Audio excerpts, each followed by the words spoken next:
เอาล่ะทุกคนตอนนี้เราก็อยู่ในเกมปราสาทนะครับทำไมเหรอโอเคทุกคนโอ้คนครับเอาหรือยังครับไปกันเลยทุกคนวิ่งโอเคทุกคนนั้นนี้แบบนี้มันก็น่าจะดีอยู่นะครับโอเคไปทุกคนนี่เรามีอันนี้อยู่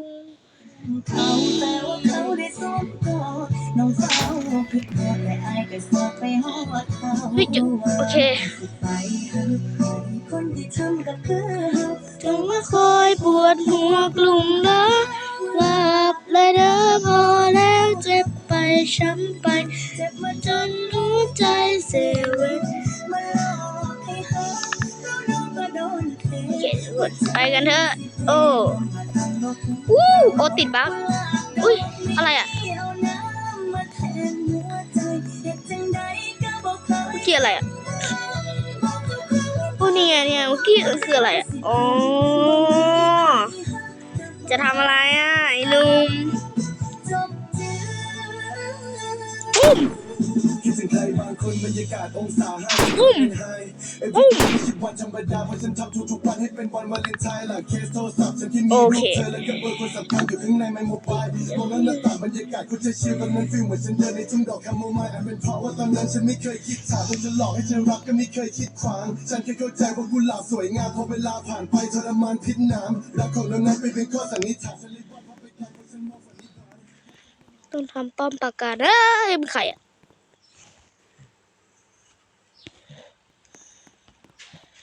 เพิ่มไข่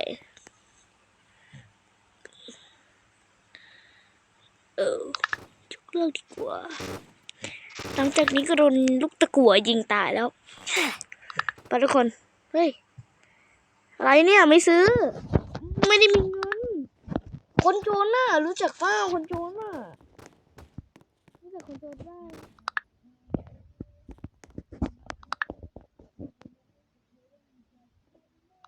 ชื่ออะไรอ่ะยักษ์จังเลย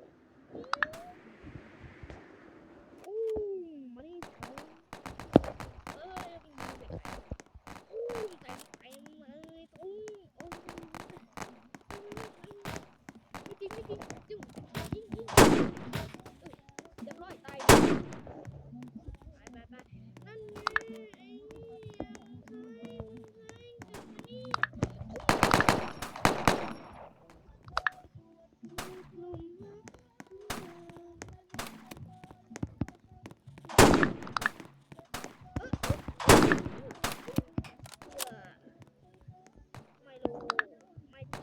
ไม่พีชีไปก็ไม่ได้ไปแล้ว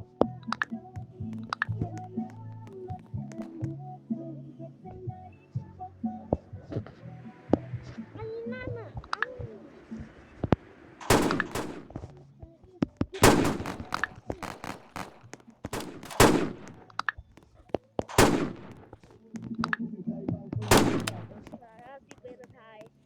ไม่ใช่วันธรรมดามีรูปเธอและก็เบอร์คนสำคัญอยู่ข้างในไมโมบายตรงนั้นหน้าต่างบรรยากาศเขาจะ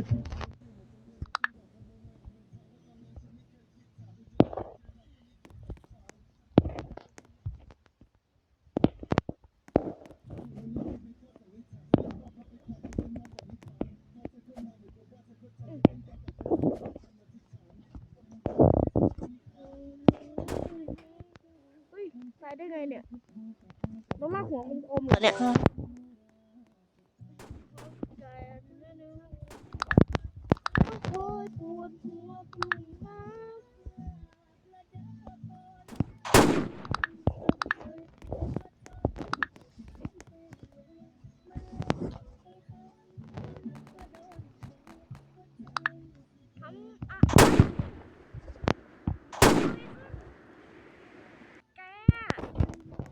โอ้ทุกคนมันมาขโมยของผม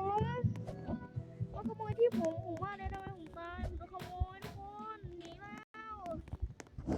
ทุกคน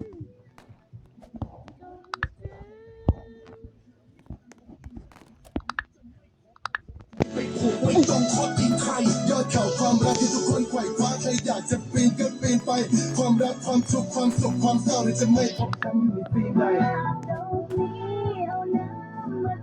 หัวใจจะทำได้หากเราเคยสมมติ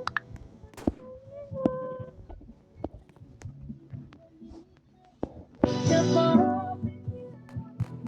จบจื้อมึงใคร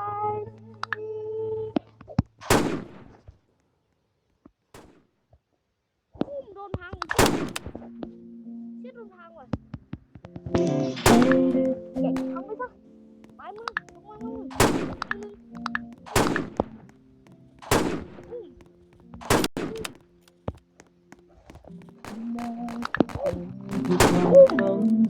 ไปซะดูดิพังหมดเลยทุกคนฝากกดไลค์เพื่อเป็นกำลังใจให้ผมสร้างใหม่ด้วยนะครับกดไลค์สิคุณยังไม่กดไลค์ถ้าคุณยังไม่กดไลค์ผมจะไปเซ็ตหยอกคุณที่บ้านเลยระวังตูดไว้ดีๆนะครับคนที่ไม่กดไลค์ระวังตูดนะครับระวังตูดคนที่ไม่กดไลค์อะระวังตูดกินไว้ให้ดีๆไม่งั้นตูดของคุณไม่เหลือแน่นอนอ้าวโอเคของผมก็ไม่เหลือเหมือนกันอะโอ้ดูดิโอเคทำอะไรทำอะไรอ่ะทำอะไรอ่ะยูทำอะไรอ่ะทำอะไรอ่ะพูดทำอะไรอ่ะน้องสาวทำอะไรอ่ะน้องสาวอุ้มทุกคนเรียบร้อยดูรักหัวผมแล้วตอนนี้โทรศัพท์ผมกลายเป็นกินไฟเรียบร้อยแล้วครับแล้วเราก็ผมก็สงสัยมานานแล้วไอ้นี่คืออะไรเนี่ยทุกคนรู้ไหมว่าไอ้นี่คืออะไรก็ติดกระเป๋าคืออะไรเนี่ยโอ้ยพยาบาลเล่นกับอันแรกได้ไหมเนี่ยต่อก่อนนะโอเคโดดยังสูงอ่ะแล้วเดี๋ยวมันกระโดดถึงไหนวะเนี่ย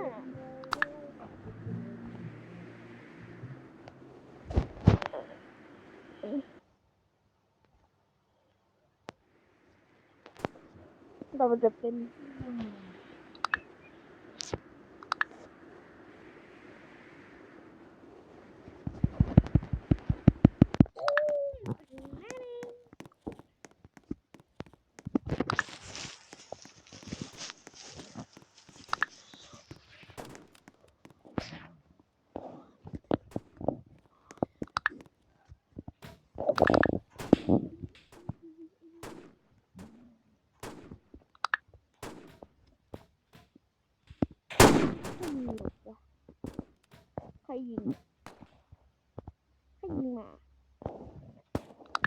ใครยิงมาทุกคนใครยิงมาเป็นเกย์นะตุ้มยิง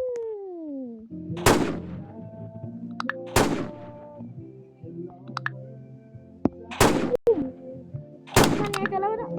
นี่มันอยู่ตรงนั้นลองยิงมันนั่นทำอะไรอ่ะเอ้ยทำอะไรอ่ะ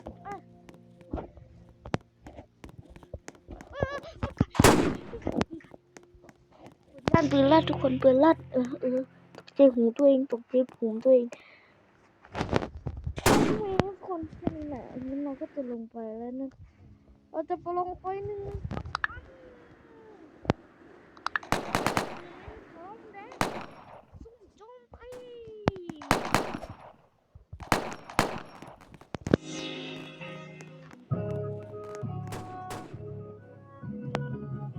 ตายแล้ว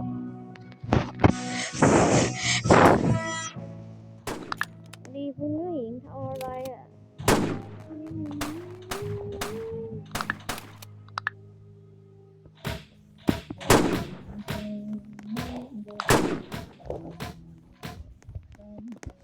โอเค ถอนแล้วก็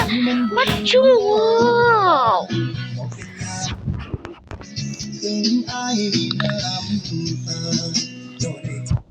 กิฟ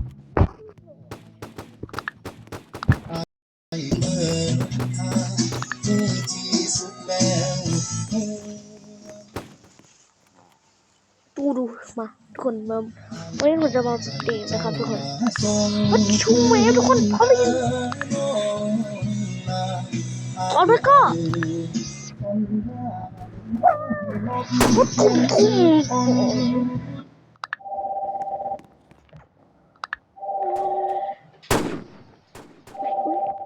เผยยิงไปแล้วนัดหนึ่งมันรู้นะอันนี้มันรู้โอเค